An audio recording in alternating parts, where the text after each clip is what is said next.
Praise the Lord. परमेश्वर का धन्यवाद करते हैं आज के सच्चे समय के लिए, जब मैं और आप इन दिनों में हैं जो उपवास काल के दिन है। 40 दिन के उपवास काल, 40 दिन के उपवास काल यानी एस वेडनेसडे। ये बुधवार जो है रात का बुधवार कहा जाता है, रात का बुधवार कहा जाता है। इन दिनों में लोग उपवास रखते हैं और खुदा के साथ अपने संबंध को सही करते हैं, अपने संबंध को अच्छा करने के लिए उपवास करते हैं। देखिए, भूखा रहना उपवास नहीं है।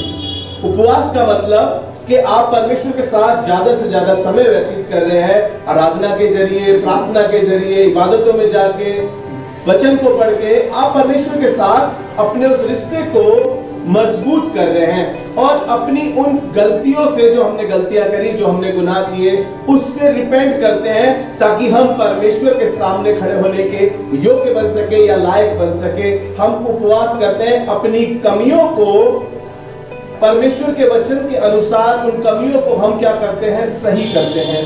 जो गलत आदतें हमारी थी, जो गलत हैबिट हमारे अंदर थी, जो गलत चीजें हमारे अंदर पाई जाती थी, उनसे छुटकारा होता है और एक नया मनुष्य तत्व हम अपने जीवन में देखते हैं। एक नई लाइफ हमारी होती है, आत्मा हमारी मजबूत होती है।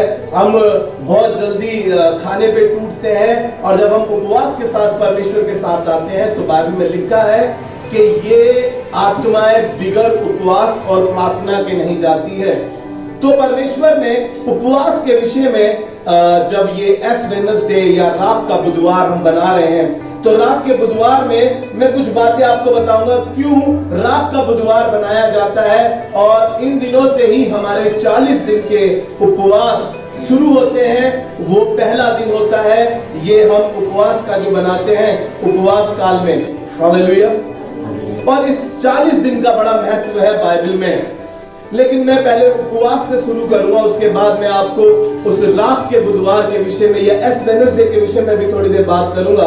अगर आप मेरे साथ निकाल के पढ़ें उसके 16 से 18 तक, बहुत से लोग उपवास रखते हैं, अपने आप को, अपना चेहरा उदास बना के रखते हैं, अपने आप पे ढंढोरा पीटते हैं कि हम उपवासी हैं। लोग अपने आप को इस तरीके से दिखाते हैं कि भैया हमारा उपवास है, लोग उनकी तारीफ करें। लेकिन बाइबल उपवास के विषय में एक बात कह रही है। जब इस उपवास काल में मैं और आप आज के दिन से शुरुआत कर रहे हैं और हम देख रहे हैं कि ये उपवास शुरू हुए हैं, तो परमेश्वर हमें कलाम से बताना चाह रहा है कि हम किस तरीके से अपने उपवास को स्टार्ट करें या उपवास रखें। जी, जब तुम उपवास करो, जब तुम उपवास करो तो कपटियों के समान तुम्हारे मुंह पर उदासी ना छाई रहे। तुम्हारे मुंह पर क्या ना छाई रहे?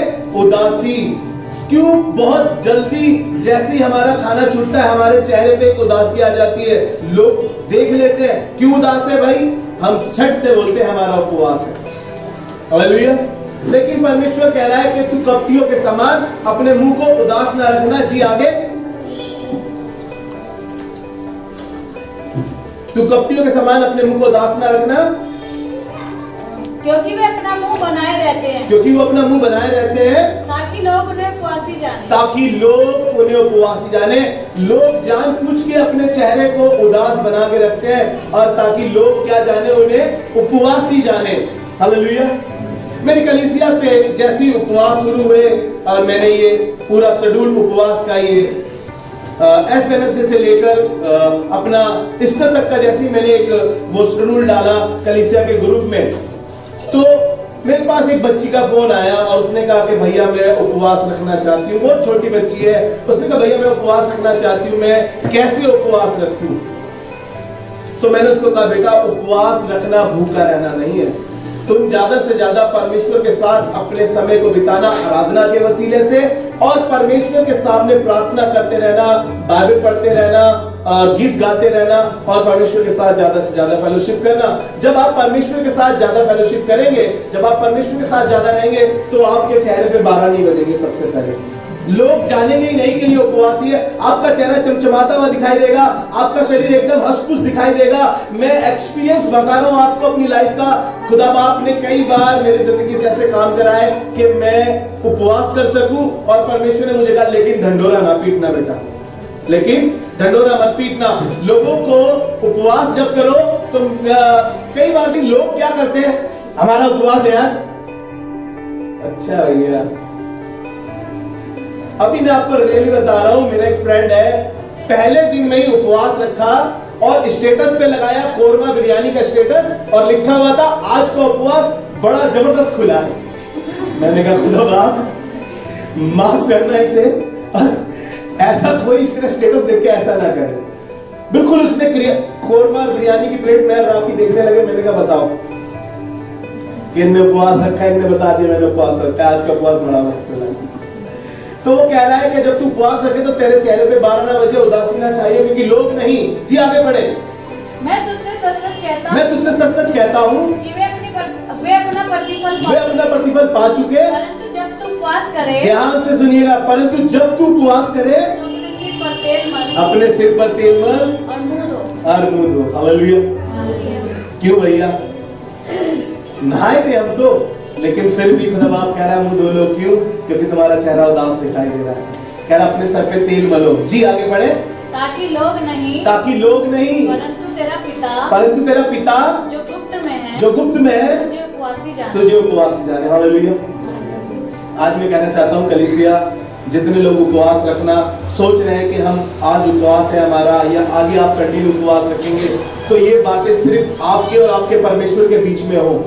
सिर्फ परमेश्वर जानता हो आपका उपवास है, ताकि आप जो प्रतिफल पाना चाहते हैं, आपकी आत्मा दुरुस्त होएगी, आपकी आत्मा मजबूत होएगी, आपको कलाम की नॉलेज मिलेगी। लेकिन अगर आपने ढंडोरा पीटा तो सारी बरकतें, सारी आशीषें आपके पास नहीं होगी। हालेलुया। मैं परमेश्वर का धन्यवाद करता हूं, जब मैं और आप आज से उपवास काल में शुरू है, इन 40 दिनों के उपवास काल कर रहे हैं, और परमेश्वर ने एस वेडनेसडे के बारे में जब आज मैं और आप बात करेंगे, और इन दिनों में हम कंटिन्यू जब भी हमारी किसी घर पे इबादत होगी या संडे हम इबादत करेंगे, तो हम इन दिनों में उपवास और प्रार्थना के विषय में बातें करेंगे, ताकि मैं और आप उपवास का और प्रार्थना का महत्व सीख सकें। और एस वेडनेसडे यानी रात का बुधवार, जब मैं और आप आज इस दिन में है और इस बात को हम कर रहे हैं, एस वेडनेसडे रात का बुधवार, अब इस विषय में बात कर रहे हैं। तो परमेश्वर ने आदम को मिट्टी से बनाया, जो पहला प्राणी बना वो मिट्टी से मिला। ये आपको मिलेगा उत्पत्ति 2 अध्याय उसका 7वां पद, वहां पर लिखा तब यहोवा ने आदम को भूमि की मिट्टी से रचा। हालेलुया। कैसे बना है व्यक्ति, इंसान? मिट्टी से बना है। रात का बुधवार। और आगे जब आप सबोपदेशक में जाएंगे, सबोपदेशक की पुस्तक उसका 12वां अध्याय उसके 7वें पद में लिखा है तब मिट्टी जो की तो मिट्टी में मिल जाएगी। हालेलुया। मिट्टी, एक गीत है, मिट्टी से बनाया गया हूं फिर मिट्टी में ही मिल जाऊंगा। परमेश्वर ने जब आदम को बनाया, मिट्टी से बनाया, तो मुझे और आपको अपनी औकात भी मालूम होनी चाहिए कि परमेश्वर ने हमें मिट्टी से बनाया। हालेलुया। मिट्टी और राख से हम बनाया गए हैं, और राख से परमेश्वर राख दिखाता है हमारी रिपेंटेंस को, हमारे पश्चाताप को राख दिखाती है कि हम अपने गुनाहों को, अपने पापों का रिपेंट करते हैं या अपने पापों का पश्चाताप करते हैं परमेश्वर से। इसीलिए मैं आपको एक जगह लेके चलूंगा, आप मेरे साथ निकाल के रखिए उस अध्याय को, उत्पत्ति उसका 18वां अध्याय और उसके 26 पद से परमेश्वर इब्राहिम के पास बातें कर रहा है। परमेश्वर के 3 दूत इब्राहिम के पास आए, इब्राहिम ने बिठाया, जल पान कराया, पैर धुलवाए, भोजन बनाया, बढ़िया सा मटन कोरमा बना के खिलाया, और परमेश्वर ने कहा जो काम मैं करने जा रहा हूं क्या अपने दास इब्राहिम से छुपा के रखूं? उसने बताया परमेश्वर ने कि मैं सदोम और अमोरा को खत्म करने पे हूं, उसे बर्बाद करने पर हूं। तब अब्राहम ने परमेश्वर से बातें करना शुरू करा, और उसके 26 पद से पढ़े तो खूबसूरत एक बात लिखी है। जी। यहोवा ने कहा यदि मुझे सदोम में 50 धर्मी मिले। अब्राहम ने कहा परमेश्वर तुम सदोम और अमोरा को खत्म कर दोगे, अगर जो वहां पर धर्मी लोग हैं फिर उनका क्या होगा? तब परमेश्वर ने क्या कहा? जी दोबारा से पढ़े। यहोवा ने कहा यदि मुझे सदोम में 50 धर्मी मिले, यदि मुझे सदोम में 50 धर्मी मिले, तो उनके कारण उस सारे स्थान को छोड़ूंगा। उनके कारण उन सारे स्थान को छोड़ूंगा। फिर अब्राहम ने कहा, देखिए फिर अब्राहम बातें करता रहा परमेश्वर से उसने कहा यदि 5 कम हो गए तो परमेश्वर ने कहा यदि 45 भी धर्मी मिले तो भी मैं उन्हें छोड़ दूंगा। फिर परमेश्वर से वो आगे बातें करने लगा, मैं डिटाई हूं, मैं किस तरीके से बातें कर रहा हूं मुझे नहीं मालूम। उसने कहा यदि परमेश्वर 5 और घट गए, यदि 40 रह गए, तो उसने कहा मैं 40 के कारण भी उनको छोड़ दूंगा। फिर उसने फिर से बातें करी और बातें करता रहा। उसने कहा यदि 30 रह गए तो उसने कहा 30 के कारण छोड़ दूंगा। उसने कहा यदि 20 रह गए तो परमेश्वर ने कहा मैं 20 के कारण छोड़ दूंगा। उसने कहा मैं अब एक फाइनल कहता हूं यदि 10 धर्मी ठहरे तो उसने कहा मैं 10 के कारण भी छोड़ दूंगा। मालूम है क्यों? पढ़े 18 अध्याय उसका 27 में जो लोग लिख रहे हैं लिख लीजिए, उत्पत्ति उसका 18 अध्याय 27 में। फिर अब्राहम ने कहा, हे प्रभु सुन, मैं तो मिट्टी और राख हूँ। क्या कहने लगा? मैं तो मिट्टी और राख हूं। ध्यान से सुनिएगा, राख का बुधवार हम जब आज बना रहे हैं, इस बुधवार को हम स्टार्ट कर रहे हैं इस उपवास काल में, 40 दिन के उपवास काल में हम उपवास को शुरू कर रहे हैं। तो अब्राहम जो मूल पिता था, जो आशीषों का वारिस था, जिसके परमेश्वर ने कहा था जिसे तू आशीष देगा मैं उसे आशीष दूंगा, जो तुझे श्राप देगा मैं उसे श्राप दूंगा, वो परमेश्वर से कह रहा है, क्या कह रहा है? परमेश्वर ने मुझसे कहा, उसने कहा परमेश्वर से कि देख परमेश्वर मैं तो मिट्टी और राख हूं। हालेलुया। मेरी औकात ही क्या है परमेश्वर? मैं तुझसे बार बार कह रहा हूं यदि 50 रह गए, यदि 40 रह गए, यदि 30 रह गए, यदि 10 रह गए, मेरी औकात कितनी है? यदि मैं और आप जरा सा बढ़ जाते हैं, जरा सी आशीषें हमें मिल जाती है, जरा सी बरकतें हमें मिल जाती है, तो हम अपने कॉलर चौड़े कर लेते हैं। वो मूल पिता जिसपे आशीषों का स्रोत था, वो कहने लगा मैं हुई क्या? मैं तो मिट्टी और राख हूं। जी बढ़े आगे। तो भी मैंने इतनी ठिठाई की कि तुझसे बातें करूं। हालेलुया। कुम्हार से बर्तन कभी नहीं कह सकती कि तूने मुझे ऐसा आकार दिया। उसके बावजूद ये बातें तो कर रहा है परमेश्वर से, लेकिन एक बात साथ में कह रहा है कि मैं मिट्टी और राख हूं। हमें मालूम होना चाहिए कि हम कौन हैं। मिट्टी से निकाले गए हैं, फिर मिट्टी में मिल जाएंगे। इसीलिए 12वां अध्याय मैंने इसका पढ़वाया आपको सुबोधिशक का, उसके 7वें पद में मिट्टी फिर जो मिट्टी में ही मिल जाएगी, मिट्टी में मिल जाएगी। मिट्टी से बनाया गया हूं, फिर मिट्टी में मिल जाऊंगा। चाहे जला के राख बन जाए, चाहे दफना के मिट्टी बन जाए, लेकिन मैं मिट्टी हूं और मिट्टी में ही। हालेलुया। परमेश्वर का धन्यवाद करते हैं हम कि परमेश्वर ने इस एस वेडनेसडे के बारे में मैं और आप सीख रहे हैं कि ये राख का बुधवार, इस राख के बुधवार में बहुत सी कलीसियाओं में एक प्रथा है कि वो जब कमिंग ये आता है, हमारा पाम संडे आता है, उसकी जो डालियां होती है जो बिछाते हैं या लगाते हैं, वो उस डालियों को जलाकर राख बनाकर फिर नेक्स्ट ईयर जब एस वेडनेसडे आता है तो उसका एक क्रॉस बनाकर प्रेरित या पास्टर उसके माथे पर वो क्रॉस बनाकर उसके गुनाहों के लिए, माफी के लिए दुआ करता है और इंसान अपना पश्चाताप करता है जो गुनाह जो पाप उसने करे, लेकिन फिर से गुनाह फिर से पाप करता है। लेकिन परमेश्वर चाहता है कि एक ही बार सब कुछ बलिदान हो चुका है, प्रभु यीशु मसीह ने अपने आप को कुर्बान कर दिया है। और मैं आपको एक जगह पढ़ाऊंगा, अय्यूब की पुस्तक, अगर आप निकाले मेरे साथ, अय्यूब की पुस्तक उसका 3रा अध्याय, अय्यूब उसका 30 अध्याय और उसका 19 पद।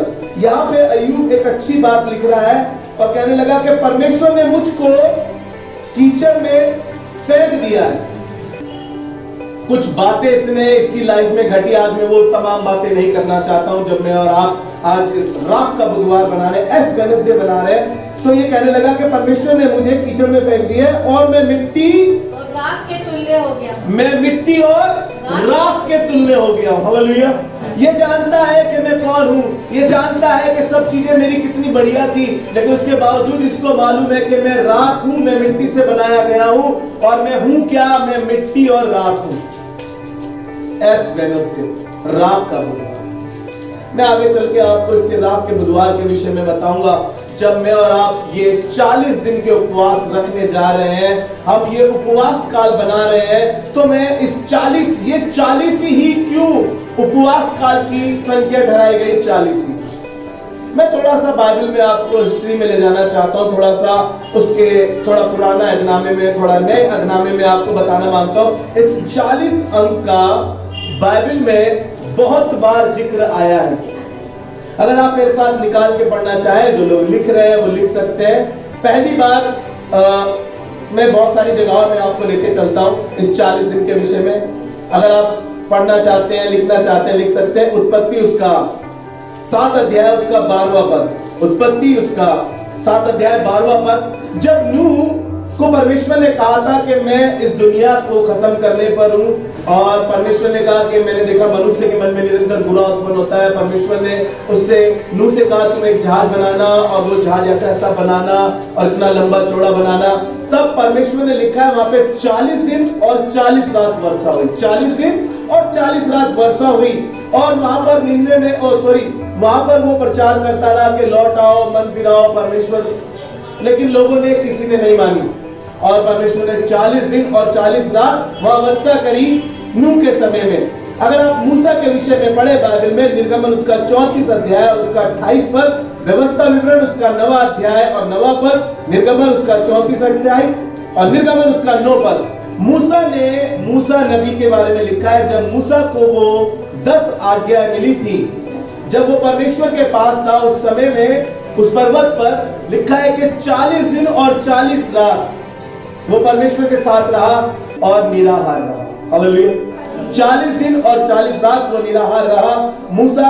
अगर आप एलिया के विषय में पढ़े, एलिया के विषय में पढ़े, जो परमेश्वर का नबी था, जब उसने उस मजबे पर आग गिरा दी थी, जब बाल के देवताओं ने भेंट रखी, और पर खुदा के खादिम ने कहा कि जिसका परमेश्वर सच्चा होगा उसकी भेंट ग्रहण की जाएगी, और उसने दुआ करी और आसमान से आग गिरी और वेदी पे भेंट को सब चढ़ कर गए। हालेलुया। जब एलिया के विषय में लिखा है पहला राजा उसका 19 अध्याय उसके 8वें पद में, जब वो वहां से निकला तो इजबेल ने, आहाब ने उससे बोला कि उसने सब बाल के देवताओं को मार दिया है। तब वो वहां से निकला, लिखा है कि वो एक झाऊ के पेड़ के नीचे जाके बैठ गया और खुदा से अपनी मौत को मांगने लगा। और जब वो अपनी मौत को मांग रहा था तो एक फरिश्ते ने आके उसको जगाया और उसको खाना खिलाया, पानी पिलाया, और लिखा है वो 40 दिन और 40 रात की यात्रा पे निकला बिना खाए पिए उस एक दिन के खाने से। हालेलुया। 40 दिन और 40 रात। अगर आप और ज्यादा पढ़ना चाहते हैं इस 40 के विषय में, योना नबी ने निनवे में 40 दिन के लिए लोगों को प्रचार किया, मन फिराओ, लौट आओ। यह आपको मिलेगा योना नबी की पुस्तक उसका 3रा अध्याय उसके 6ठे पद में। यहां पर 40 दिन तक वो निनवे में प्रचार करता रहा। और सबसे महत्वपूर्ण और सबसे बड़ी बात मैं इसके बाद आपको बताऊंगा, और एक बात और आपको बताऊंगा उससे पहले, इजरायली 40 साल तक जंगल में फिरते रहे।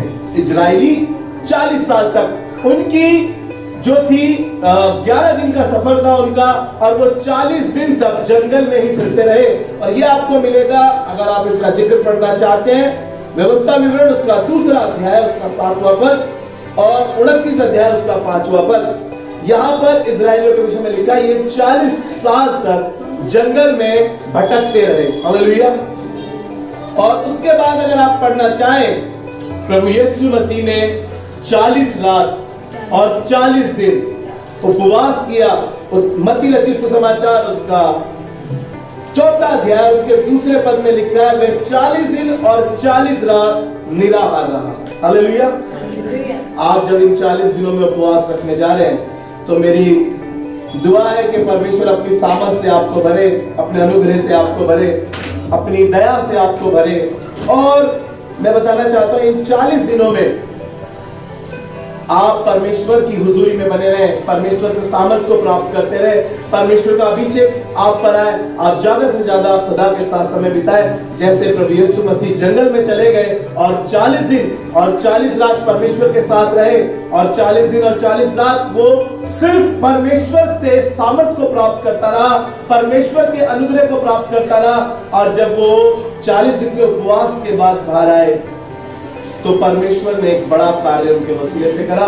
और जब शैतान उन्हें भरमाने लगा, जब शैतान उसे बहकाने लगा प्रभु यीशु मसीह को, तो प्रभु यीशु मसीह ने वचनों से शैतान का तमाशा बनाया और शैतान उनके पास से चला गया। हालेलुया। परमेश्वर का धन्यवाद करते हैं कि परमेश्वर इन 40 दिनों में मुझे और आपको सिखा रहा है कि मैं और आप सीख सके। जल्दी से, मेरे पास समय नहीं है कि मैं आपको बहुत सारी बातें बताऊं, लेकिन इन राख के बुधवार के विषय में, इस एस वेडनेसडे के विषय में मैं आपको बताना चाह रहा हूं कि आप इसके बारे में समझें। योना नबी की पुस्तक उसका 3रा अध्याय, उसके 4 पद से पढ़ेंगे हम। परमेश्वर ने देखा कि निनिवे में बड़ा गुनाह हो गया, बड़ा पाप हो गया, परमेश्वर उसको भी तबाह करने पड़ता है। सदोम अमोरा का नंबर था, ऐसे इसका नंबर आया हुआ था। और परमेश्वर ने योना को कहा, तू जा और वहां प्रचार कर, लोगों को बता, लोग अपने मन को फिराए, अपने गुनाहों से पश्चाताप करें। और परमेश्वर ये बात चाहता था कि लोग परमेश्वर का भय माने और गुनाहों को छोड़ दे। तब यहाँ पर 4 पद से हम पढ़ रहे हैं जी।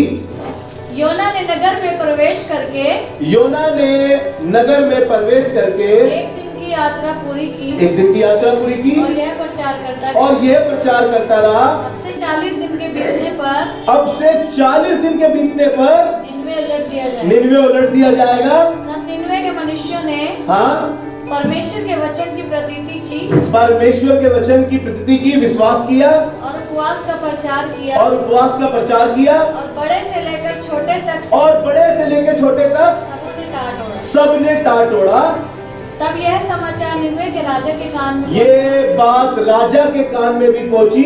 और उसने सिंहासन पर से उठ वो अपने सिंहासन से उठ गया, अपने राजकीय वस्त्र उतार कर अपने अच्छे वाले राजकीय वस्त्र उतार दिए, टाट ओढ़ लिया टाट ओढ़ लिया, हालेलुया। और राख पर बैठ गया। और किस में बैठ गया? राख पर बैठ राख पर बैठ गया। राख दिखाती है रिपेंटेंस को, राख दिखाती है कि हम क्या है परमेश्वर प्रभु, हम कुछ नहीं है, अपनी खुदी का इनकार कर रहे हैं हम, परमेश्वर हम कुछ नहीं है। एक राजा ने अपने वस्त्र उतार दिए, उपवास करना शुरू करा, लोगों ने उपवास किया, लिखा है आगे, वहां के बच्चों ने उपवास किया, रिपेंट किया, अपने गुनाहों की माफी मांगी और खुदा के खादिम की बात की प्रतीति करी, विश्वास किया खुदा के खादिम की बात पर, और परमेश्वर ने उनके जीवन में कार्य करना शुरू कर दिया। मैं आपको कहना चाहता हूं, जब आप उपवास में हैं, आप उपवास कर रहे हैं, इन 40 दिनों में आप उपवास करेंगे, मैं कहना चाहता हूं कि अपने उन गुनाहों को खुदा के सामने रखें, रिपेंट करें। खुदा बाप के कलाम में लिखा है, लौट आओ, लौट आने में तुम्हारी भलाई है। लेकिन मैं और आप ढीठ हो जाते हैं, कई बार हटीले हो जाते हैं, कई बार अपने गुनाहों के कारण हम चाहते ही नहीं है कि हम सही हो सके।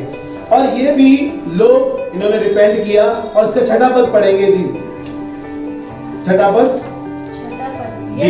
तब यह समाचार निनवे के राजा के कान में पहुंचा। हाँ, और उसने सिंहासन पर से उठ हाँ, अपने राजकीय वस्त्र उतार कर टाट ओढ़ लिया, टाट ओढ़ लिया, और राख पर बैठ गया। एस वेडनेसडे, रात का बुधवार, उपवास रख रहे हैं लोग, उपवास रखते हैं। कोई कहते हैं कि हम इन दिनों में नॉनवेज नहीं खाएंगे, कोई कह रहे हैं कि हम कोई जैसे राजा ने अपने राजकीय वस्त्र उतार दिए, टाट पर बैठ गया।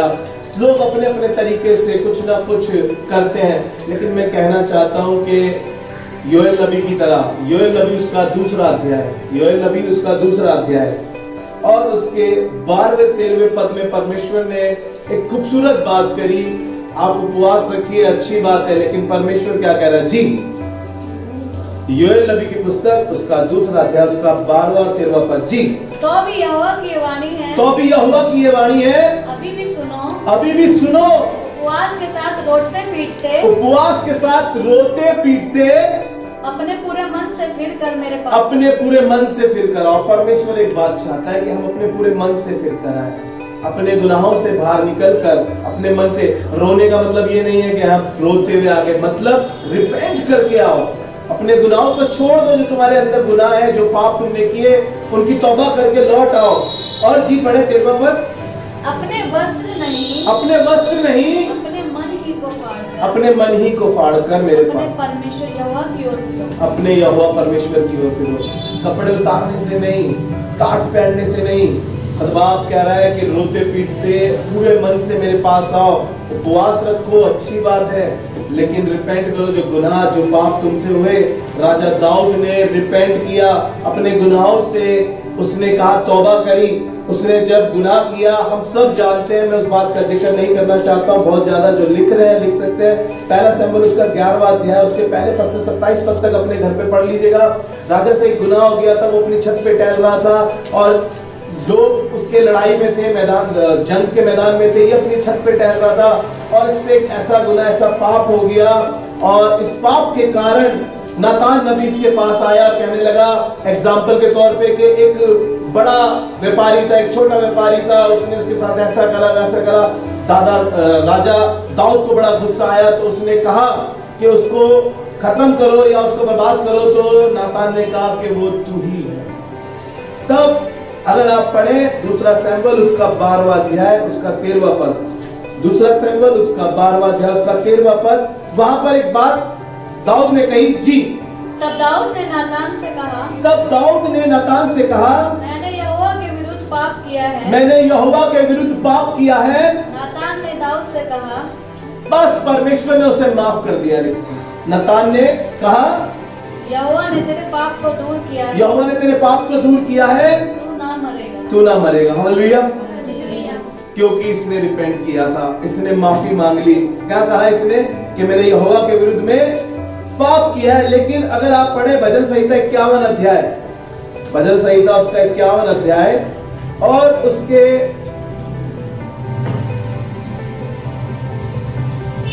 51 अध्याय पढ़े आप उसका, मैं पढ़ देता हूं जल्दी से, मैं लिख के नहीं लाया। उसके 7वें अध्याय से पढ़ रहा हूं मैं। जूफा से मुझे शुद्ध कर तो मैं पवित्र हो जाऊंगा और मुझे धो और मैं हिम से भी अधिक श्वेत हो जाऊंगा। मुझे हर्ष और आनंद की बातें सुना, मुझे हर्ष और आनंद की बातें सुना, जिससे जो हड्डियां तूने तोड़ डाली जिससे है, जो हड्डियां तूने तोड़ डाली है वे मगन हो जाए। अपना मुख मेरे पापों की ओर से फेर अपना मुख मेरे पापों की ओर से फेर ले, और मेरे सारे अधर्म के कामों मेरे को सारे अधर्म के कामों को दूर कर और मुझे उद्धार आत्मा फिर से दे कि मैं हिम से भी अधिक श्वेत हो जाऊं। हालेलुया। रिपेंट किया, फिर परमेश्वर ने इसके बारे में लिखा, मुझे एक मिल गया जो मेरे मन के मुताबिक है। हालेलुया। करना क्या है? रिपेंट करना है। इन दिनों में जो गलतियां आपसे हुई, जो गुनाह आपसे हुए, मैं सोचता हूं कि कोई शख्स ऐसा नहीं होगा जो कहे कि मैंने पाप नहीं किया, क्योंकि बाइबल बताती है कि सबने पाप किया और परमेश्वर की महिमा से रहित हैं। हालेलुया। राख का बुधवार आप जब बना रहे हैं, इतवार बुधवार जब आप राख का बुधवार बना रहे हैं, तो आपको मालूम हो कि हम मिट्टी से बनाए गए हैं। हमारी औकात है ही क्या, हम फिर से राख में मिल जाएंगे, हम मिट्टी बन जाएंगे। और बड़े बड़े लोगों ने टाट ओढ़ा पहना और राख में बैठ गए, अपने आप पश्चाताप किया। और परमेश्वर ने, जब आप उसको आगे पढ़ेंगे, यूना नबी को लिखा है कि परमेश्वर ने जब उन्होंने ऐसा रिपेंट किया तो परमेश्वर ने उन्हें माफ किया और परमेश्वर ने अपनी इच्छा को बदल दिया। हालेलुया। जैसे दाऊद के लिए उसने अपनी इच्छा को बदला। अगर आप मेरे साथ यिर्मयाह अध्याय उसका 6वां अध्याय उसका 26 पद पढ़े। यिर्मयाह उसका 6वां अध्याय उसका 26 पद। हे मेरी प्रजा, कमर में टाट बांध और राख में लौट। जैसे इकलौते पुत्र के लिए विलाप होता जैसे है, इकलौते पुत्र के लिए विलाप होता है, वैसे ही बड़ा शोक में विलाप कर। वैसे ही बड़े शोक में विलाप कर। बस रुक जाइए। राजा दाऊद ने अपने बेटे के लिए बड़ा विलाप किया था। लिखा है कि जब तक उसका बेटा बीमार रहा, उसने भोजन नहीं खाया, उसने जल ग्रहण नहीं किया, उसने अन्न ग्रहण नहीं किया। और यहाँ पर क्या कह रहा है परमेश्वर कि तू वैसे राख में बैठ और रिपेंट कर, टाट ओढ़, जैसे अपने एक लौते बेटे के लिए विलाप किया जाता है। जब आप इस उपवास काल में हैं, आप इस एस वेडनेसडे को बना रहे हैं, मैं कहना चाहता हूं कि मन फिराओ और लौट आओ, मन फिराओ और लौट आओ, क्योंकि परमेश्वर यही चाहता है कि लौट आने में ही तुम्हारी भलाई है, लौट आने में ही तुम्हारे लिए अच्छा है। क्योंकि मैं और आप इस बात को समझे कि परमेश्वर ने हम पे कैसी बड़ी दया करी, कैसा बड़ा अनुग्रह करा। यशायाह उसका 6वां अध्याय उसके 3 पद में लिखा है, हे सियोन विलाप कर, विलाप करने वालों विलाप कर, और अपने सिर पर की राख को दूर कर और सुंदर पगड़ी। हालेलुया। परमेश्वर फिर उस राख को दूर कर देगा। हमारे सुंदर पगड़ी बांधना मांगता है, लेकिन एक काम करना पड़ेगा। निकाले मेरे साथ इस अध्याय को, यशायाह उसका 61 अध्याय और उसका 3 पद। जी, यशायाह उसका 61 अध्याय उसका 3 पद। और सियोन के विलाप करने वालों के सिर पर की राख, और सियोन के विलाप करने वालों की राख सिर पर की राख दूर करके, सिर पर की राख दूर करके सुंदर पगड़ी बांधूं, सुंदर पगड़ी बांधू, कि उनका विलाप दूर करके, कि उनका विलाप दूर करके हर्ष का तेल हर्ष लगाऊं। का तेल लगाऊं। हालेलुया। परमेश्वर मेरे और आपके वो हर्ष का तेल लगाना चाहता है। मेरे और आपके लिए वो हर्ष का तेल तैयार है, लेकिन परमेश्वर चाहता है कि मैं और आप रिपेंट करें। मैं जल्दी से आपको कुछ लोगों के बारे में पढ़ाना चाहता हूं कि जिन्होंने रिपेंट किया और परमेश्वर ने दया करी। आप जल्दी से लिख लीजिएगा जो लोग लिख रहे हैं, रिपेंट या पश्चाताप या मन फिराना। Change your thinking, change your thinking. अपने आप को बदलो उन चीजों से, अपने उन गंदे कामों से, अपनी सोच को बदल लो। जो गंदे काम आपसे हुए, जो गंदी चीजें आपसे हुई, जो गंदे लोगों के साथ आप रहे, जो गंदी हैबिटें आपके अंदर थी, चेंज योर थिंकिंग। छोड़ दो दारू पीना इन दिनों में, अब खत्म करो दारू को, अपनी लाइफ से दूर करो, गंदी चीजों को दूर करो। जो जवान लड़के पोर्नोग्राफी देखते हैं, जो सिगरेट पीते हैं, जो नाना प्रकार के नशे में उलझे हुए, मैं कहना चाहता हूं कि चेंज योर थिंकिंग। शैतान आपको फंसा रहा है, आपको बगला रहा है, आपको खत्म करना चाहता है, आपकी जिंदगी को बर्बाद करना चाहता है। चेंज योर थिंकिंग, मन फिराओ और लौट आओ। हालेलुया। उड़ाओ पुत्र ने अपना मन फिराया, पश्चाताप किया। लिख लीजिए लूका रचित सुसमाचार उसका 15 अध्याय उसके 17 पद से लेके 19 पद तक। जब ये अपने बाप के घर गया, अपने बाप के घर से निकला था, संपत्ति को लिया और जब संपत्ति को लेकर कुकर्म में सब कुछ उड़ा दिया। जब इसकी हालत खराब हो गई, जब इसकी हालत ऐसी थी कि अब सुअरों की फली इसको खानी पड़ रही थी, तब इसने रिपेंट किया। 17वें पद में लिखा है, इसके मन में विचार आया, इसने कहा कि मैं अपने बाप के पास जाऊंगा और कहूंगा, पिताजी मैंने आपके विरुद्ध में, स्वर्ग के विरुद्ध में पाप किया है। अब मैं इस योग्य नहीं कि तेरा बेटा कहलाऊं, मुझे एक दास के मुताबिक, एक नौकर की हैसियत से रख ले। लिखा है कि बाप ने, जब वो दूर ही था, बाप ने देखा कि बेटा आ रहा है, लौट के आया। लिखा है कि नए वस्त्र पहनाए, उसके हाथ में अंगूठी पहनाई, उसके लिए जश्न किया, पलावा बछड़ा कटवाया। जब उसने रिपेंट किया, हालेलुया, वो लौट आया सब कुछ बर्बाद करके। परमेश्वर मुझे और आपको बाहें फैला के खड़ा है और कह रहा है, लौट आओ। लौट आने में तुम्हारी भलाई है। चुंगी लेने वाला जक्कई, चुंगी लेने वाला जक्कई 19 अध्याय लूका का 19 अध्याय उसका 7 और 8 पद। ये टैक्स कलेक्टर था, ये चुंगी लेने वाला शख्स था।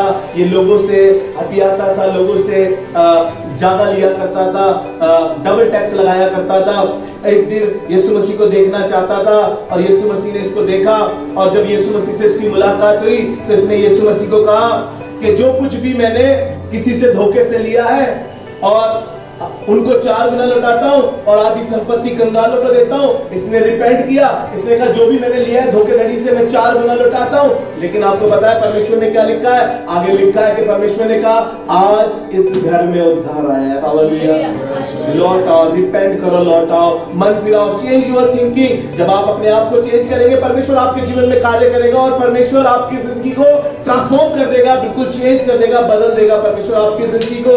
और आप एक फरीसी और चुंगी लेने वाले के विषय में जानना चाहते हैं। उस चुंगी लेने वाले ने भी रिपेंट किया। जब फरीसी और चुंगी लेने वाला मंदिर में थे और जब फरीसी बड़ी बड़ी बातें कर रहा था और चुंगी लेने वाला वहां पर खड़ा हुआ, यह आपको जिक्र मिलेगा लूका रचित सुसमाचार उसका 18 अध्याय और उसके 19 पद में। वो कहने लगा उसने रिपेंट किया और इसके विषय में लिखा है जब इसने रिपेंट किया 13वें पद में, और इसने कहा परमेश्वर की ओर, स्वर्ग की ओर आंखें भी उठाना चाहा। इसने कहा मैं पापी मनुष्य हूं, मुझ पापी पर लिखा है कि इसने स्वर्ग की ओर आंखें उठाना भी नहीं चाहा, छाती पीट पीट कर कहा कि मुझ पापी पर। इसके विषय में लिखा है परमेश्वर ने कहा वो नहीं वरन यही। हालेलुया। चेंज योर थिंकिंग, लौट आओ, लौट आने में तुम्हारी भलाई है। मुस्लिम बेटा लौट आया, उड़ाऊ पुत्र लौट आया, चुंगी लेने वाले ने रिपेंट किया, वो लौट आया। इसने, इस चुंगी लेने वाले ने भी जो मंदिर में हैकल में दुआ कर रहे थे, इसने भी मन फिराया और ये लौट आया। हालेलुया। मन फिराने वाला कुकर्मी। लूका रचित सुसमाचार उसका 23 अध्याय उसका 39 से लेकर 42 तक ये कहानी है। जल्दी से हम खत्म करने पर हैं आज की बात को। इसने रिपेंट किया। जब यीशु मसीह के साथ 2 कुकर्मी लटकाए गए थे, एक उसके राइट और एक उसके लेफ्ट लटकाया गया था। एक कहने लगा यदि तू परमेश्वर का पुत्र है तो अपने आप को बचा और हमें भी बचा ले। हालेलुया। हालेलुया बोल सकते हैं क्या सब? इसने कहा कि अपने आप को बचा, हमें भी बचा ले। लेकिन दूसरे ने क्या कहा आपको मालूम है? दूसरे ने कहा कि हम तो अपने किए का ठीक ठीक बदला पा रहे हैं, लेकिन इसने तो कोई अनुचित काम क्या तू परमेश्वर से भी नहीं डरता? तब उस कुकर्मी ने क्या कहा आपको मालूम है? 41 और 42 पद पढ़ लीजिएगा अपने घर पे। उसने कहा कि जब तू अपने राज्य में आए तो मेरी स्तुति लेना। हालेलुया। जब तू अपने राज्य में आए मेरी स्तुति लेना। और यीशु मसीह ने कहा कि आज ही तू मेरे साथ, आइए परमेश्वर के लिए जोरदार था। हालेलुया। आज ही तू मेरे साथ फिरदौस में होगा।